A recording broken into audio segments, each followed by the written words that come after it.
Долгото чекање за личните документи, напатата на извршителите, проблемите во судските постапки, лошата состојба во затворите, најгорливи проблеми за граѓаните минатата година. Повеќе од 2700 приговори токму за овие проблеми стигнале на адреса на омбудсманот.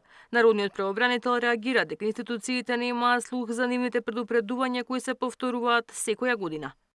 При секој годишен извештај се повторуваат скоро истите општи препораки, како резултат на фактот што и собранието со големо задоснување го разгледува годишниот извештај и ги утврдува мерките за спроведување на општите препораки и соодветно на тоа владата не се обврзува да постапува по општите препораки. Иако критикувани од собранието велат застануваат заедно со омбудсманот во гаранцијата на човековите права.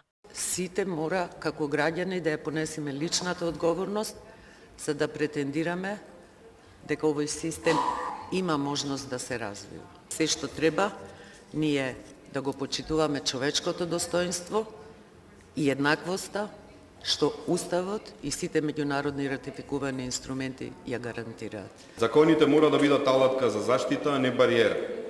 Затоа фокусирани сме на спроведување на препораките од Народниот правобранител како дел од механизмот за домашен надзор и корекција. Вклучување на препораките од универзалниот периодичен преглед во сите релевантни стратегии законски реформи.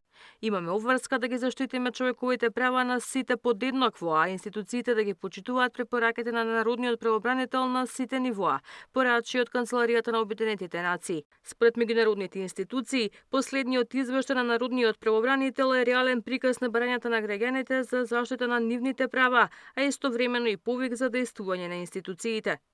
Ивана Соколовиќ најдова, Сител телевизија.